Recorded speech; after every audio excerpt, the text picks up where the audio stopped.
Hey guys, it's Mark Holthe here. I am back once again with a amazing Express Entry live Q&A.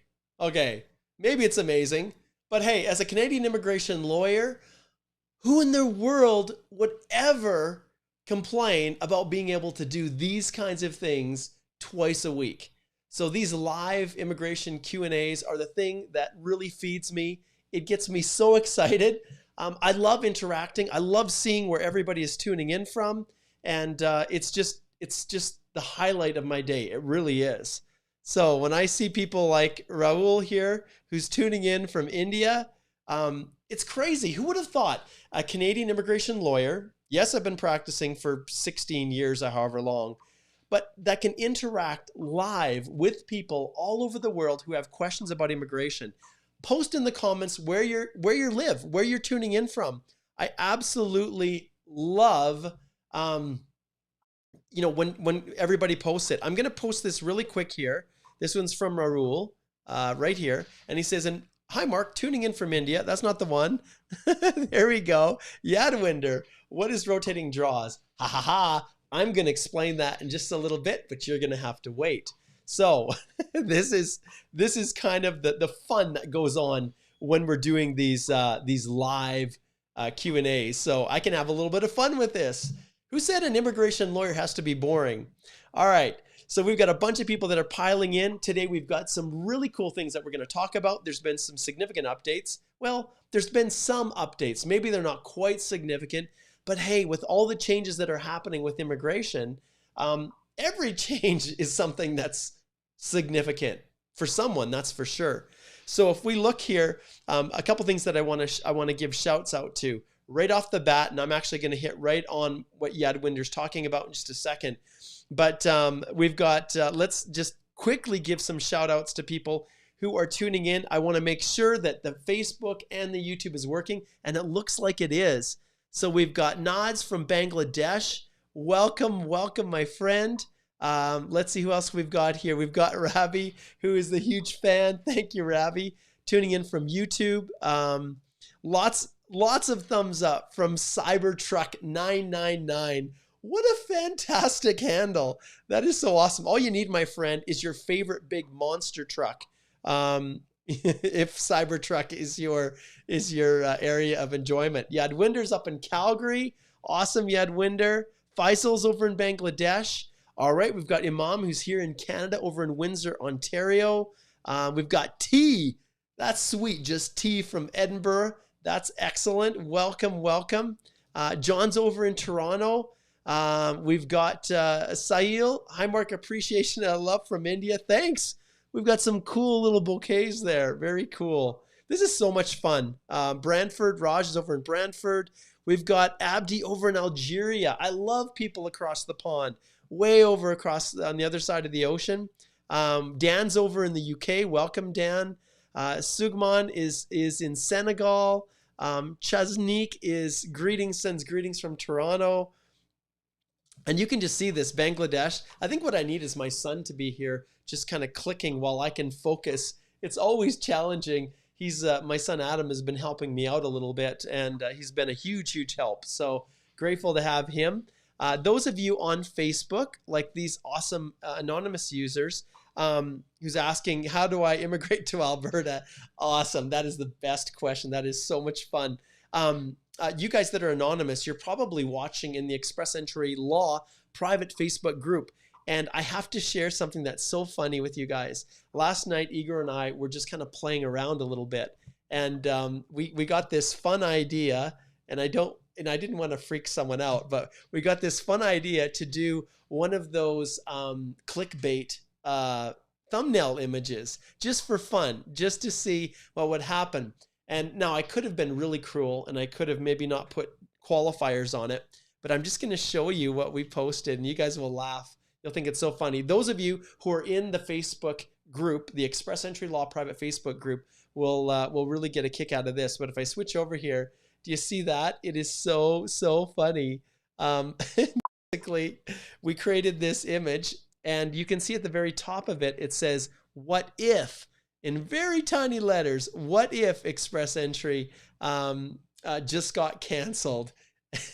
So, and then we had just some awesome comments from people that were, you can see here, this is my favorite right here, this one. He's like, seriously, bad joke, Mark. I don't know whether to laugh or cry. Oh, it's so much fun. So why can't we have some fun? I think it's perfectly, perfectly acceptable for a boring, stuffy lawyer to have some fun. But anyways, it really generated a lot of good conversation, because what if?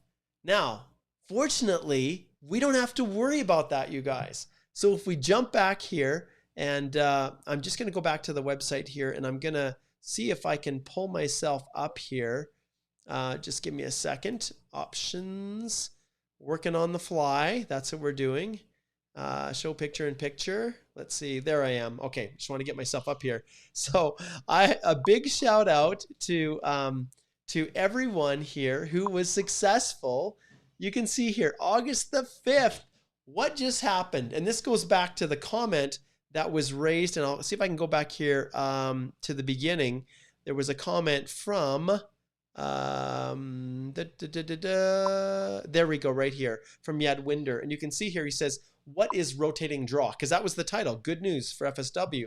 Well, the reality is, what I mean by rotating draw is the fact that they opened up. If you let's go back right now and just identify the fact that August the 5th, there was a round of invitations that was a little bit higher than I predicted. I said it was probably 474, 475, but it ended up settling on 476.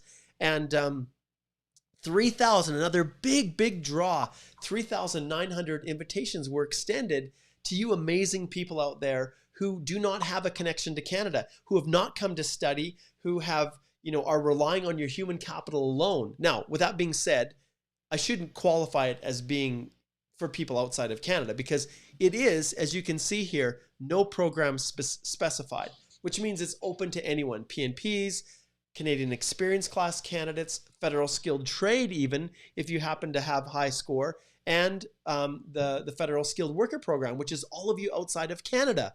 So when I'm looking at this, this is really good news, because we weren't sure. And if we go back and we look at the previous rounds of invitations, and we can see here, July 23rd, that was the previous one. You can see it was a Canadian Experience Class only. And then before that, draw 157 was a PNP. And then before that, July 8th, was the last no program specified. So what we didn't know leading up to the draw yesterday was whether or not they were going to do an open one, or whether they were going to continue doing CEC applications or through the Canadian Experience Class, which they had done. If you go back here, Canadian Experience Class, PNP, CEC, they alternated provincial and CEC for months during this pandemic. But now this is a very good suggestion.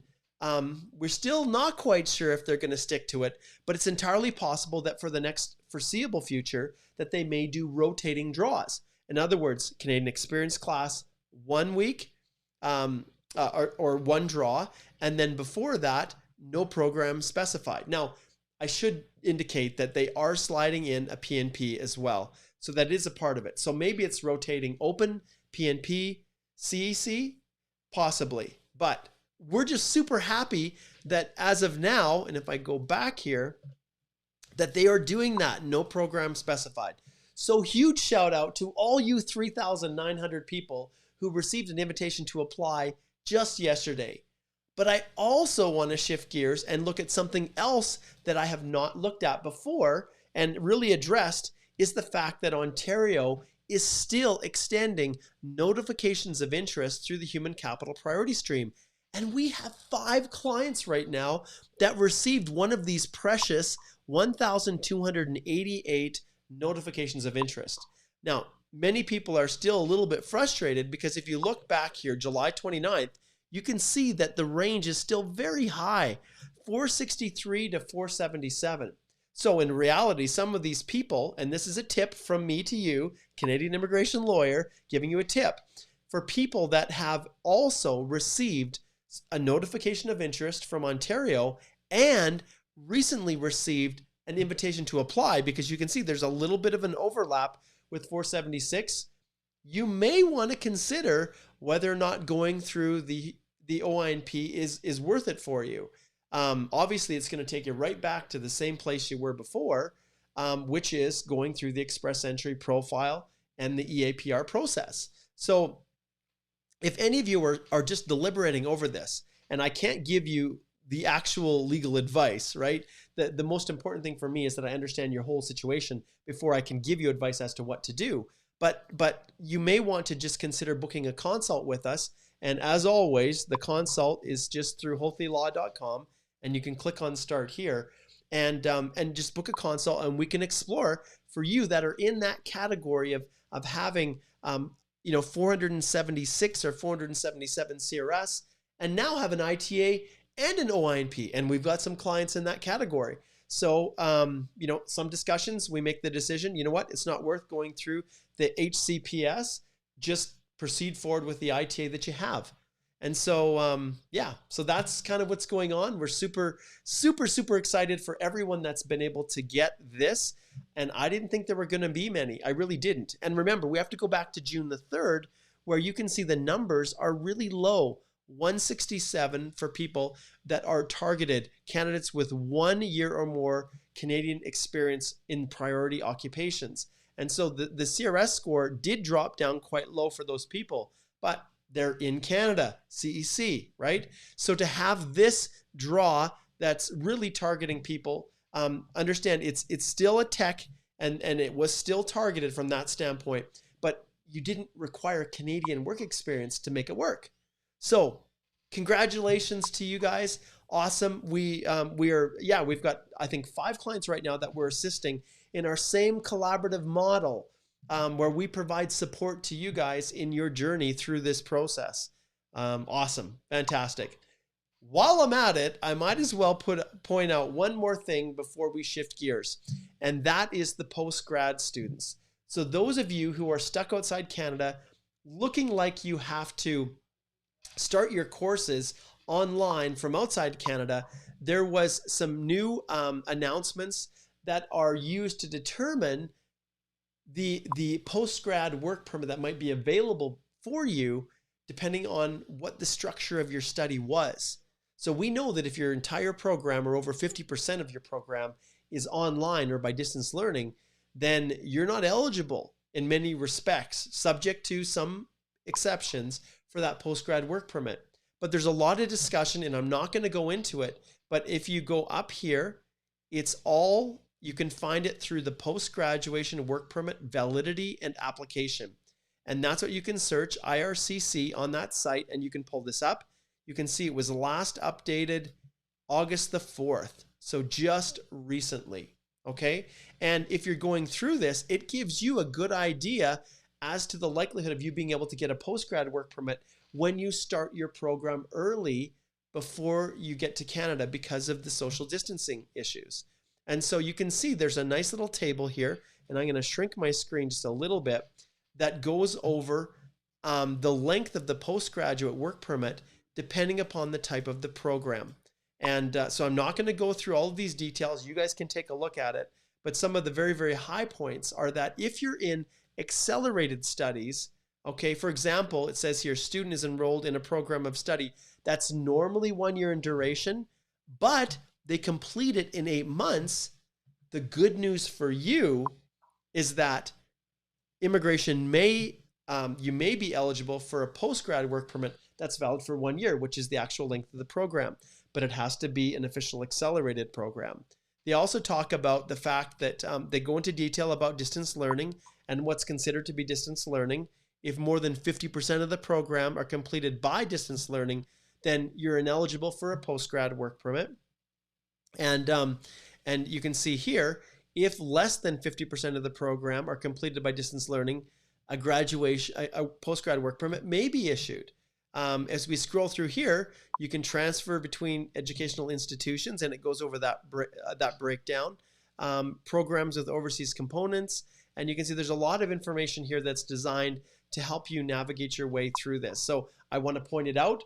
It could form a whole video in and of itself, and that's what I'm going to start doing, is doing more targeted videos. But I just wanted to let everybody know about all of those things that are happening.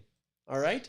So, whew, all right, well, let's shift back now and let's see what we've got going on here with all of our listeners. Now is the time where I'm going to start answering your questions live. But so let's do that. And I wish, it's interesting. I sometimes I think we need a break in between, right? But for whatever reason, I've decided to monetize these videos. So you guys are stuck watching videos, commercials for whatever it is that YouTube's sending your way. And I thank you for that because it actually does generate revenue for me to do this and to host the websites, to do all the things, and really to take the time to do this. So some people, ultimately, it is compensating for my time, and it took 5 years to get here, really. But now I want to extend a special thank you to all of you guys who just come and just watch because it actually makes a benefit for me. Okay, this Facebook user says, yo, yo, you are live. I am. Okay, let's skim through here and see what we've got here in terms of questions. And we'll give some shout outs to people where they're tuning in from as well. Okay, let's see. Emeka, you're back from Nigeria. Hang in there, my friend. You got to reach out and we can develop the strategy for you to come. As many of you watch and have watched these videos, Emeka is a frequent listener. He's been a part of this for years. He's just patiently waiting for his opportunity to come because of the travel restrictions, and just an awesome, awesome guy. All right, we got someone who's over in Ottawa, our nation's capital. Welcome. Good to have you joining us. Ikram is over in Morocco. Some beautiful flowers. Very cool. Yadwinder says, are you in Lethbridge? I am indeed. I am in Lethbridge, Alberta. Just about 2 hours south of you, my friend. Faisal says, you are a cool lawyer. Well, thank you, because I don't want to be one of those stuffy, goofy people. All right, and I've got something actually I'm going to share with you as a little bit of an intermediary break, I guess, a little bit of a break. And you guys are going to get a kick out of it because I do have a life outside this office, although for the last, I don't know how long, it seems like I never leave this office, but that's okay. It's because I love doing this so much. MD's over in South Africa. Okay, so Raul says, how long do you think the processing times will be after the recent FSW draws? Well, one thing we do know is that if you're outside of Canada, they're still struggling with restrictions in the countries where the visa offices are located. And so those social distancing things that's what's preventing the officers from being able to process overseas applications. And immigration wants to do it. And where the government, the restrictions are starting to soften, then the officers are able to start processing. But there's a lot of in-person handling of passports, close quarters of the officers, that they have to think about the safety of their officers. So those of you who are kind of stuck in limbo overseas, that's what's going on. And they're mindful of you. They are putting in place contingencies to try to keep processing applications as much as they can virtually, so that when the time comes that they can get back into those offices, they're going to get those applications officially done and out. So Raul, I can't really say exactly when that's going to be, but you just have to watch the orders in council and the travel restrictions.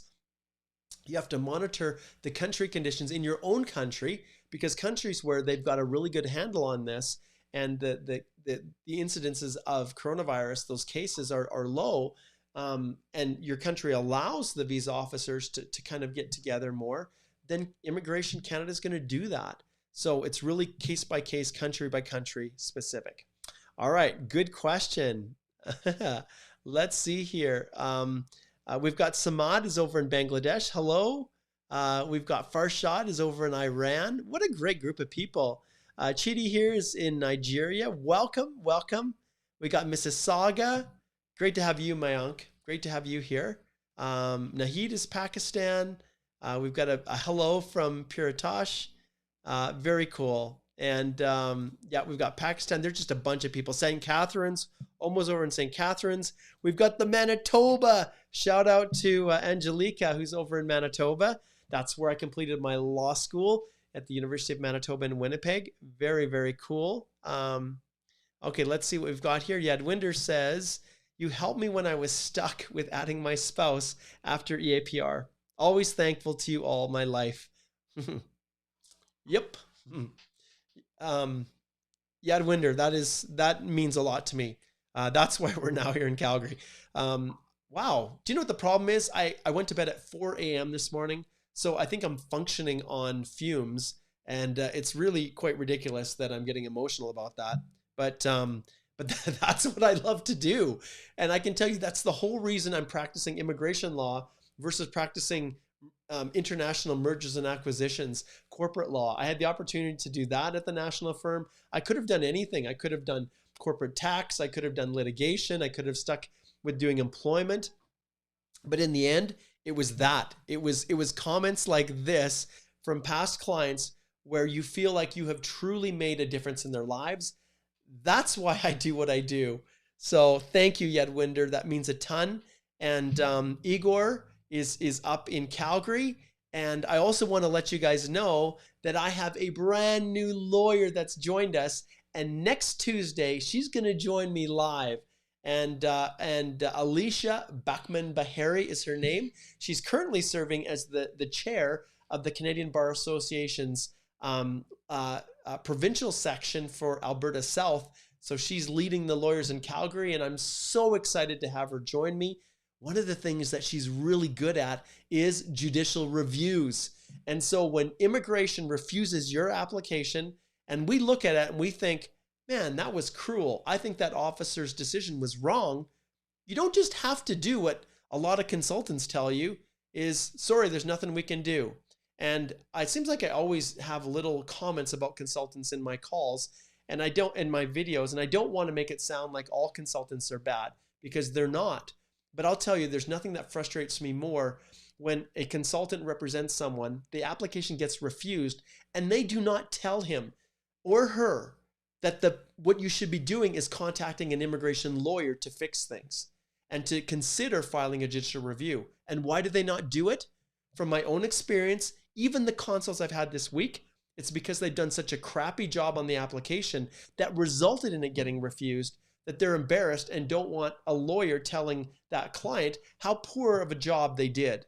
And I feel like I'm offending good consultants out there by saying this, but the reality is, freak, the number of just horrible, awful consultants is so large now, and it's starting to affect the good ones, and it's starting to damage any reputation that they have. So I make no excuses about that, but that's one of my pet peeves.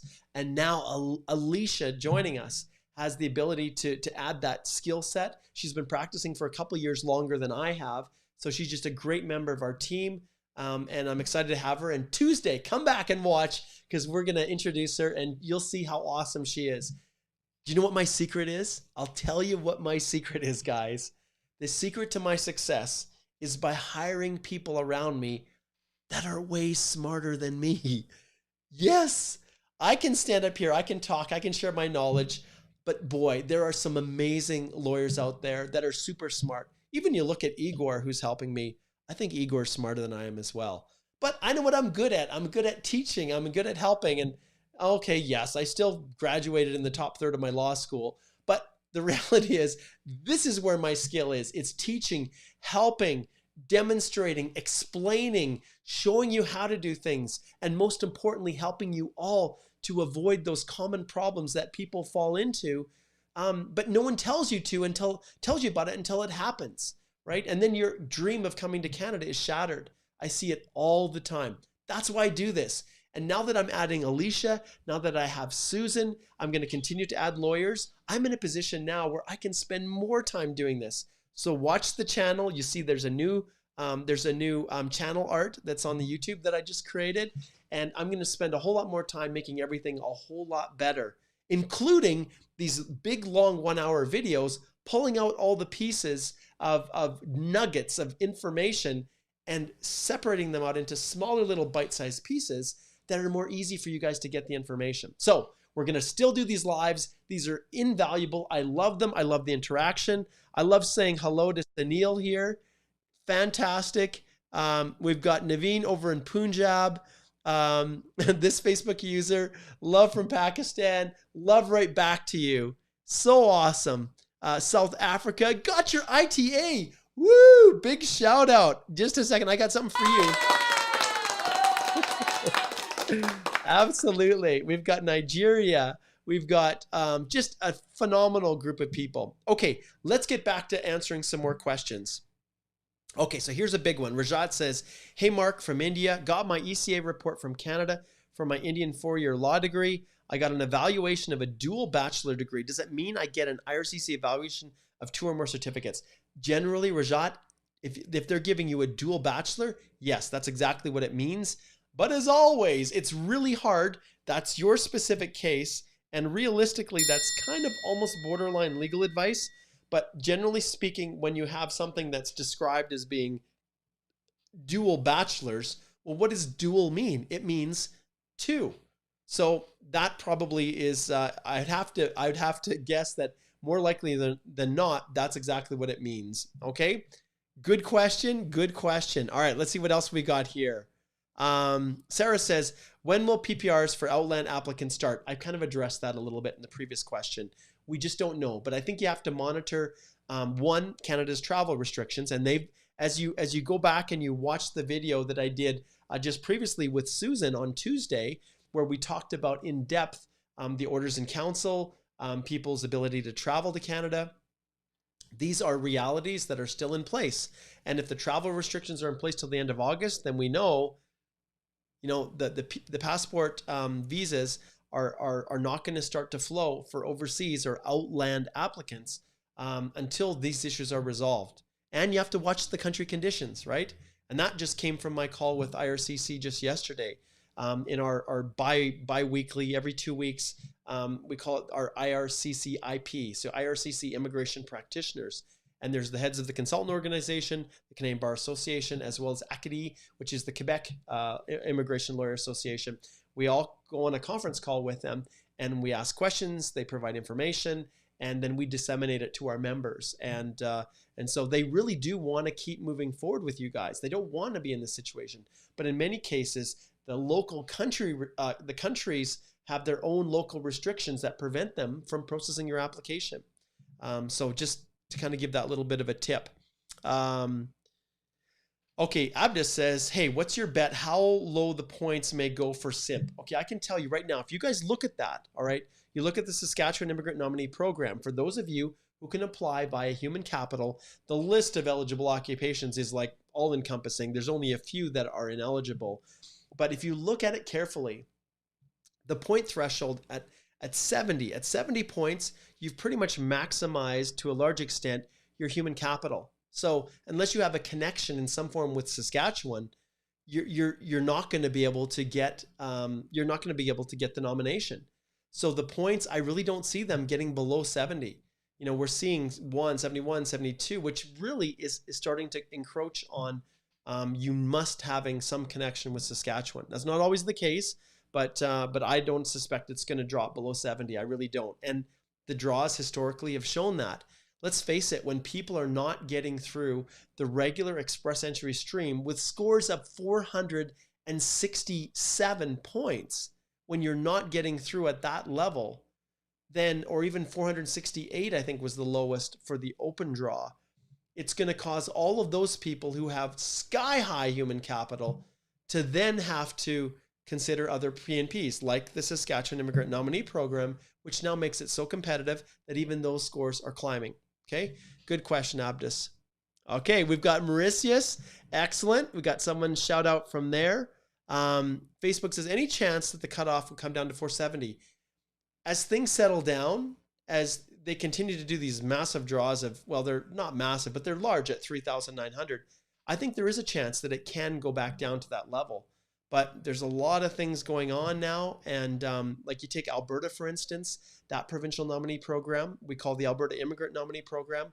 Our provincial minister, Jason Kenney, who used to be the federal immigration minister, has recently announced an intention to cut back or scale back the nominations that Alberta is going to issue, and even to bar or block some foreign workers from coming to Alberta, all with this view of protecting the local Alberta residents. And so when that happens, it does have an impact. When there's fewer PNP program nominations, then that means more people are going to be going through the, basically the government is going to have more people coming through on the federal side, which is going to keep those scores high. But I think there is still a chance that it eventually will get back down to 470, but it's not going to happen anytime soon. At least that's my feeling. Okay. Okay. Nod says, hey, is the law changing for EE?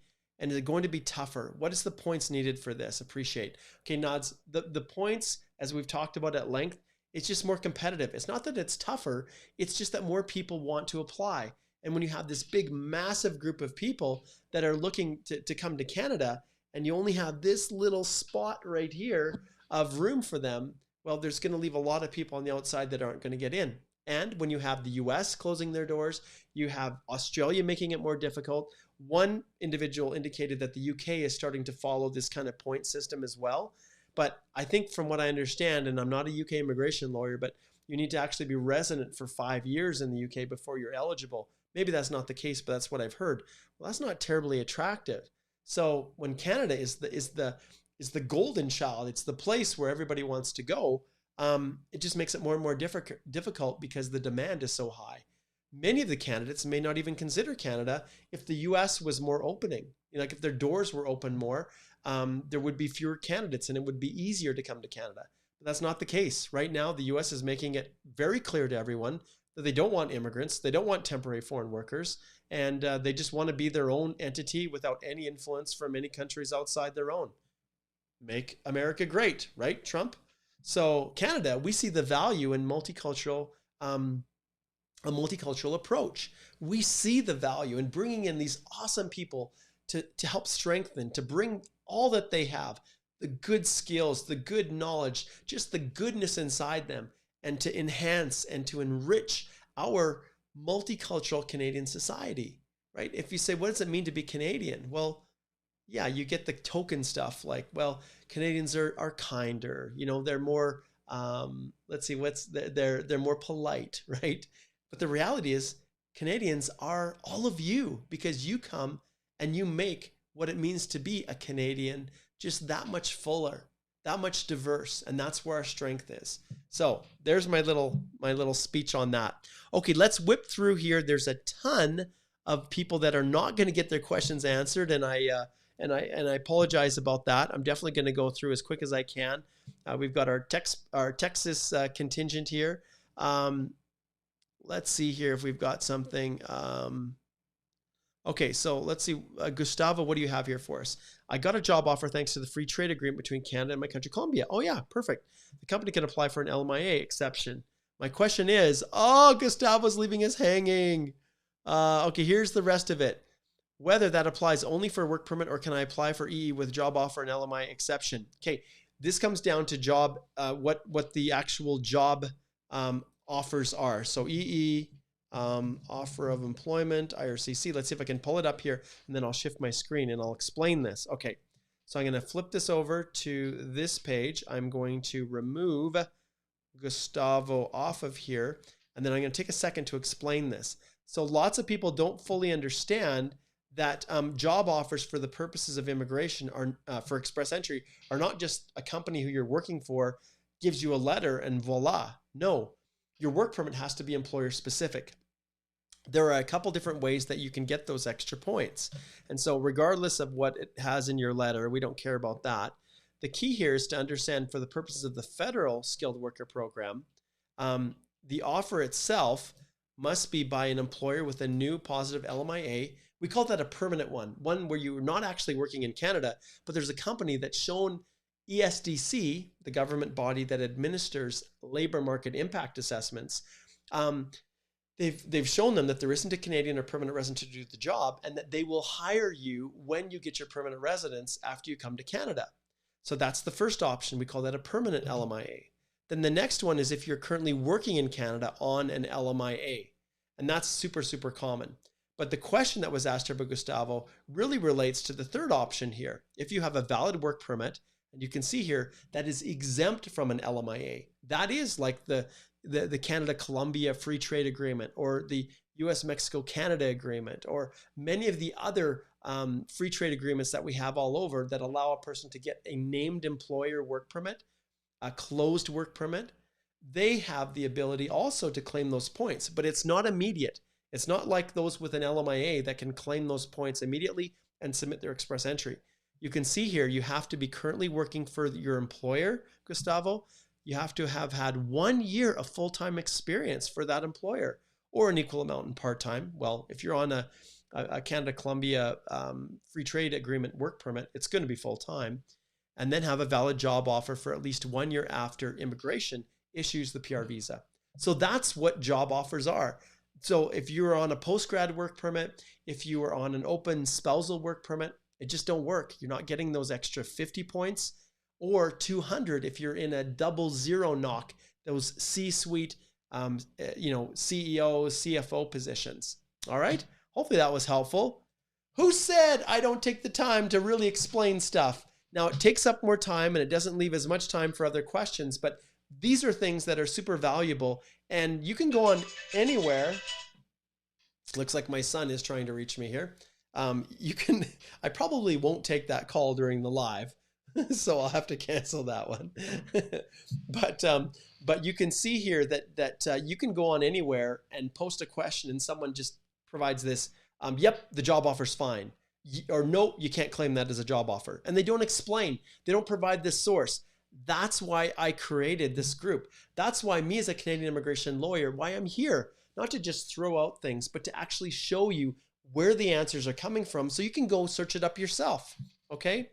All right. Let's keep flipping back here. Who's up next? Good question, Gustavo. Okay. There's a good one. When will the federal trade draws happen? I think they've got to happen at some time before the end of the year. Immigration has said that it will happen. So who knows? Maybe, don't quote me, but I'm kind of looking into my crystal ball here. And maybe this crystal ball is just as good as any soothsayer, who looks into the crystal ball? I can't remember what you call them. That's what happens when you're running on 3 hours sleep. Yes, 4 a.m. Okay. I'm trying to say, not a sorceress, man. I don't even know what it's called. That's so funny. You know what I mean? I'm looking in a crystal ball and I think maybe even before September, maybe once in August, that draw could be federal skilled trade. It's possible, my friend. Okay. Alberta, it's not going to happen anytime soon. They're actually retracting and reducing. The question was, any idea when Alberta will send invitations to Outlanders? Yeah, that notification of interest process, I have to assume that they're retracting that because they have a mandate from the provincial government to reduce the number of nominations. And the only reason they used that was when through the Alberta Opportunity Stream, which is a temporary foreign worker flip program, you're already working in Alberta, that's been the predominant program that brings in most of the candidates. But if they feel they're not going to use up their total allocation of nominations that the federal government give them, then Alberta will use that notification of interest through their express entry stream. Then they will use that to make up the difference. But now the numbers have been slashed down. So that is, or at least it's coming that way. So I don't see that happening anytime soon. Abdul, great to have you from Bangladesh. Okay, Tanya says here, let's click over to Tanya. I've got a 3-year bachelor degree accessed from WES and another 1-year diploma from ICUS. Is it okay if I select 2 or more degrees in express entry profile? Okay, got a 3-year bachelor and then a 1-year program. Yep, it doesn't matter if you've obtained those credentials from different educational credential assessment agencies. If for whatever reason IRCC rejects it and doesn't accept one and says they both need to be from WES, that's a reviewable error. And that's where an immigration lawyer, such as myself, will step in and we will file a judicial review. We will request reconsideration, which despite what that video with Alvaro that I did 3 weeks back or last week, where we told about the wonderful success of him having his application refused when he used a consultant, and then we were able to actually get it reconsidered. That's very rare. Most cases, you actually have to file a leave application to judicially review that. And that's why I'm so excited to have Alicia. Oh my goodness, I'm so excited. So, all right. So with this, yeah, I don't have any issues doing that at all. None, Tanya. Okay, let's skip through here. I'm going to skip through a few, and our time is very quickly passing here. Same thing, Zishan, no update. In our call yesterday, immigration confirmed that once again, they're still struggling because social distancing prevents the officers from all going into a closed environment with these small little compartments, cubicles, processing paper-based applications. They have their units that they've set up to start scanning these, and there's starting to be very positive, good success with them. But spouses are just hung up, and it's crappy. I understand it's not a good thing, but that's unfortunately where we're at. Okay, Elaine says passport requests will be issued for all countries now or not? No, they're not. Not until the travel restrictions are lifted are we going to see those going out. Now there may be some countries where the rules are starting to soften, and you might start to see these, but not for all countries. No. Okay, we got another one. Same thing. When is CIC going to send out those for outlands? And yes, I'm glad you pointed that out. Some countries, the visa application centers are opening. Some are now starting to be able to take and receive those envelopes from immigration and to disseminate them to clients. Not all have biometrics available. And so there's a number of issues, but every country is different. And so we're going to start to see that opening up. Pakistan, yes, VFS opened recently on the 3rd, you bet. India, no. So you can see it just depends on the country. Okay. All right, Margaret says here, hey, lots of love from Kenya. Thank you. Can't wait for Canada to open for tourism. I understand. And to visit your boyfriend and visit the tourist point. Yeah, I fully understand that. You know, my family, next week, we're not going to have, and I should have said that, not next week, but the week after, there won't be any live Q&A from the week of August the 17th onward, because I'm taking a little vacation with my family. And we're actually going to a beautiful location called Lake Louise. And usually those areas are so full, you can't get anything. You can't get any hotels. You can't get anything. It's in Alberta here because international people come from all over the world, tourists to come and stay and holiday and see these beautiful mountains and these beautiful emerald green lakes, and it's just stunning. And but now we have an opportunity to do that. But yes, Margaret, it would be so awesome for them, for this all to just go away and for us to be able to return to some semblance of normal. All right. Okay, while we're doing that, before I get to some more questions, I want to share something with you as a little bit of a break. This is what I love to do in the mountains. I absolutely love to do this. And this is what I got just 2 weeks ago when we were on our little vacation right here. All right, here it is. You can see him. He just took the fly right in the tip of his mouth. I'm going to carefully lift it out and let him go. You're a beauty. There he is.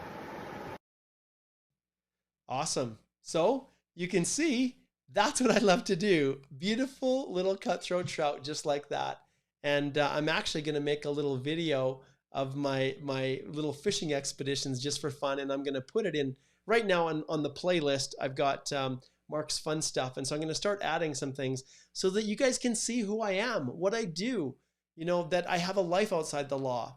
Often most lawyers just operate from the standpoint of, I don't want anybody to know anything about me. I'm not going to share anything personal about me. This is business. I'm the lawyer up here and you're the client down here. You know, whether it's consultants, agents, same thing. I'm the agent, I'm the consultant, I'm up here. You're my client down here. You know, you're a lesser human being. I'm superior. That is not me. I am you. There's nothing different between me than you other than I was unbelievably blessed to be born in this unbelievable country. That's the difference, which is a gift that I feel I've received from God. And if that's the case, why in the world would I not try to do everything I can to give back to you? And that's, you know, would it be more profitable for me to do other things? Yes, it would. Understand, everything that I'm doing here, it would have been far better to stay at the national firm and just earn money there. But that's not what it's about. I truly want to make a difference in the world. That's why I'm doing what I'm doing. Okay, so love fishing, and I will get away and do that whenever I can. Okay, this is a tricky one here. This is from Iman. He says, I got my ITA yesterday, but I have a special needs child. Do you think this will cause rejection for my PR? Thank you. Obviously, this is a very heartfelt question. Iman, this is 100% in line with this little bell, which is legal advice. And high level, it's possible at times that can cause problems, but there's been some real wonderful developments lately where the minimum threshold for excessive demand that the government uses when they're assessing medical admissibility, they've actually tripled it. It's like increased substantially, which has made it possible for a lot of people like you, Iman, to be able to show how your special needs, your child with special needs, is not going to cause a drain on Canadian health or social services. And that's really what it comes down to. But I recommend, Iman, that you book a consult. We can talk about that. And I've got some wonderful lawyers that I work with that specialize in that area. And I constantly refer my clients to them. And once we figure out the situation, so I've got some great lawyers that I refer. All right, good question, very good question. And I'm very optimistic for you, Iman, very optimistic. Okay, okay, here's a good one. This one is from for Shishi.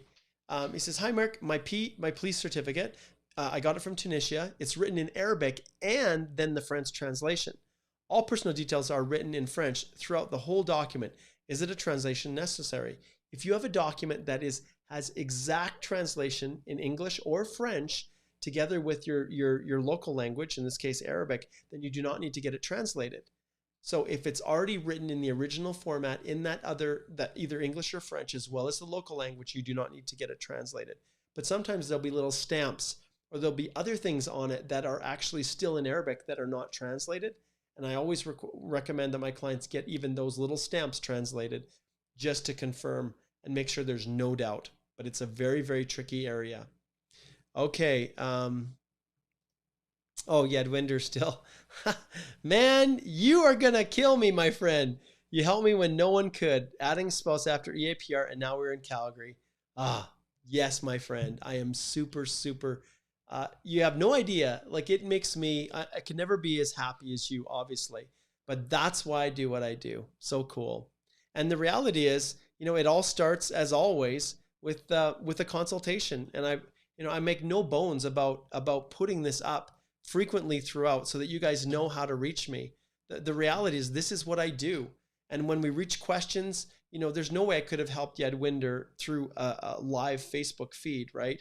Or YouTube live stream. I could never have helped him. And so when we have these situations and we run into circumstances like Yadwinder, where it's definitely one of these, searching for the little thing here, then it's the consult. That's where in the short period of time, we can figure out exactly the direction that you need to go. And then many times people book a consult, I'm able to resolve their concerns, and then they go on and compile their application and they submit it. Other times people will book a consult, we'll talk about things in depth because it's really important that I get all the facts. That's why I can't just answer every question here in this live stream. I can provide information, absolutely. But when it gets into the specifics, then that's legal advice, which I am not able to provide. So in the case of Yadwinder, we were able to do that consult. There were things that I was able to help him to overcome to be able to add his spouse. And this wonderful, wonderful thing happens. And now they're a family in Canada on their way to potentially Canadian citizenship, if that's what they want to do. So go here, book a consult. The consults are $210. That includes tax for a 25-minute consult. And as I've said repeatedly before, those consults are designed to be efficient. So you send the information to me in advance. I'm ready to talk about things and answer questions for 25 minutes.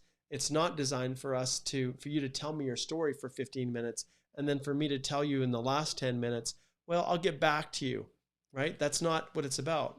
And sometimes I do run into situations that I have to do research on. That's a reality. But generally speaking, it's designed to answer your questions and get you in and out. And that's why I charge what I do. All right, let's flip back here. We've got just a few more minutes. And I'm just going to take a quick peek here. Whoops. My goodness. Excuse me. Oh, I'm dropping everything down here. I was trying to remember, what do I have after this? And I actually remembered I have a I have a meeting after this that I have to that's out of the office that I have to get to. So that's fine. We'll sort it out. Okay, let's try to finish off with a few more quick questions here to you. Awesome for you. Awesome viewers. Okay, let's see here. Okay, another person, same thing. We've answered about the delays. Let's see. We've got Dan and Emma. Oh, awesome. Hey guys, good to see you from Reading England here. Big thumbs up. Doing well, Hasham. Okay. Is the law changing for EE and is it going to tougher as well? Yeah, we've answered that one. It's just the number of people that are applying. Um, okay. Mohammed says, to me, IRCC would draw FSW only once each month based on 2 last draws. And that's the rotating nature. They've only really done 2. I think there was once they did 3 draws. I don't really count the PNPs, although I guess I could. The reality is it's been quite traditional for them to do 2 draws. So rotating now, I would love to see that. I would love to see that. Okay, Ghazi says everything is black and white. Great. That's what I want to make it. Although it's fun to try to give information in Technicolor, and that's why I increased my camera. I got a little better camera so that the quality of the videos were a little bit better. Okay, let's see here. Okay, so this one here, Anna, she says, hey, we're from Brazil. What about the landing? Would the border officer accept if we do a layover in the US and enter Canada from the US? P.S. We're in Brazil now. So this one, Anna, I actually have to do one of these right here. And for this type of a question, I bring in Susan, who was in the last call, and these are the exact types of things that she helps our clients with. She goes out of her way, and I'm just going to give you guys a quick little notification here. We're just wrapping up, but I'm gonna share my screen here. And if you go here, you can see the members of the firm. You can go to our team right here, and it's kind of fun because I made them do videos. But actually, Susan, I have to update her video. But this is Susan right here, Susan Wood. Exceptional, just a wonderful lawyer, and she is my entry lawyer. So she's the one that advises on the quarantine requirements, the travel restrictions, and I'd highly recommend, Anna, I can see I've got you still on here, that you reach out and we set up a consult for you to connect with Susan. And she can help you with those questions because really I'd need to know a whole lot more before I'd be able to answer that. And really, Susan is the person that I go to when I'm doing this. Okay, let's see here what we have. We've got a bunch of others. We're doing pretty good with actually answering questions, and I'm really happy for that. Let's see here. Try to find some other good ones. I'll just pass on a little hi to Said there, Said. Okay, hi there. I really can't wait to be in Canada, but I'm a bit confused about the Yukon. It's a remote area? Yeah, it's in the Arctic. It's cold. My brother lived there for a little while. In the summers, it's beautiful. It's amazing, amazing wildlife. Just, it's an absolutely amazing world. And then in the winter, it gets cold, lots of snow. All right. Greetings, Mark. Great name from Ghana. Thanks for joining us. Okay, this is a Facebook user. I'm stuck at 463. Any suggestions regarding PNP? You guys can see, right? The challenge that we have here, 463. If we go back and we take a look at the OINP draws, 463 was the level that was hit. And so I'm not sure if you made it or if you missed it. I'm just going to flip my screen over here. I'm going to pull your comment off. And let's just see here if I can find it. There it is. And then I'm going to flip over to the website again. And you can see here, oh, that's not the right one. This one right here. Yeah. So there we go. You can see that it's 463, but it was a targeted draw. And so obviously people that were in that range, there are a lot of people that have IT experience that were in the 463 to 477 range. In fact, 1,288 of them. But when it comes to the actual answer of what to do and what options are, as always, that really is more of a question like this. That would require a consult where we can go through, we can explore the options. But yeah, you're in one of that ranges that's really tricky with a score of 463. Okay, Bella, awesome. Social distancing, practicing exactly what we should be doing. She says you make me cry.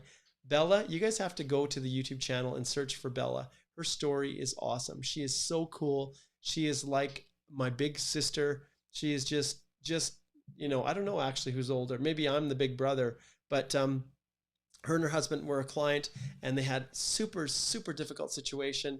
And they've just been the closest friends since working with them.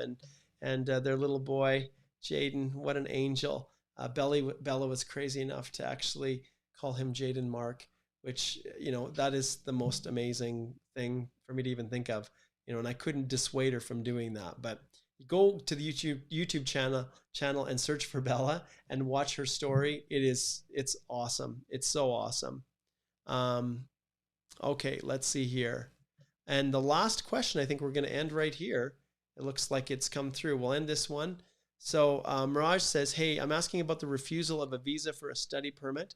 While the embassy write in the letter that you have not convinced the immigration officer about your return back in your home country after your studies, even all the documents are correct. Thank you. Yes. So Mirage, I can tell you that this happens a lot. And that's why we have the ability as lawyers to go in. Yes, we can request reconsideration. We always get the global case management system notes, the GCMS notes, to see what the real reasons are, because there's always other factors that are not one of those boilerplate responses. And for you, I really recommend that you take the time to go and connect and book a consult, and we can go over all of it. And like I said, I'm constantly growing our team. We've got a great group of people, but if you just click on the Start Here button, it will take you here and you can book that consult and we could explore it, because that's what lawyers do, right? We fix problems, we fix issues. Sometimes those issues are caused by individuals trying to do it themselves. Sometimes those individuals hired the wrong representative who didn't really take the care that they needed to with their applications. And we're here to try to help fix those things. That's what we do. We're fixers. All right. Okay, everybody, we're going to wrap it up here. Another awesome live Q&A. I don't think I missed everything. Next Tuesday, Alicia is going to join me, and I'm really excited about that. She's the fighter. She's the judicial review person. She's the appeal person, and she's got experience in that, which I'm so grateful to have her a part of our firm. Pay attention to Susan and what we have going on with the travel restrictions. She's excellent with that. And that's why I bring them into my team, because they're just phenomenal lawyers, and they care as much as I do about you. So this is Mark Holthe, a Canadian immigration lawyer. And as always, it seems like I always I forget doing this. I should probably just have some video that I can show at the end that you guys can watch. But I want to share my screen once again. These understand, guys, that are coming through Express Entry. Initially, you can figure out a way yourself whether or not you qualify or not. And that way is through something that I'm now offering free. And if you go to the site, Canadian Immigration Institute.com, you click on CR Courses, you'll see right here that you can try for free. And what's contained in that free portion, when you click on Try for Free, what's contained here is the first two modules that talk all about how Express Entry works and eligibility. So you do not need to go out and pay some overseas agent to take your money with them saying you're eligible, blah, blah, blah, when you don't have a chance of immigrating, when your scores are not going to be high enough. So you don't have to waste money on language tests, on ECAs. You go in here for free, watch these first two modules, and you will be equipped with enough knowledge and understanding to be able to decide whether or not it makes sense to go forward. So you don't need to hire someone to tell you. You can figure that out, and you can save all of that money because you can do your own self-assessment. So check it out. Those first two modules are free. Then if you say, wow, this is really good, which I'm pretty sure you're going to say because it was awesome, those videos that I created, then at that stage, you can choose to go in and actually purchase a subscription to the complete Express Entry step-by-step course. And all you have to do here, there's a monthly subscription, but I recommend that you go here to purchase now and just buy the full access to it. And for those of you who are watching the video now, who are patient and have been with me the whole hour, all you have to type in is EEDIY50. So EEDIY50 in the coupon, and click apply, and there you go, 50% off. So that's $250 US basically that you're saving because you're watching this video. All right, guys, this is Mark Holthe. Once again, Canadian immigration lawyer, ex-immigration officer, and former high school teacher, loving life, enjoying immensely what I'm doing, helping you guys navigate this crazy world that we call Canadian immigration. Take care, stay safe.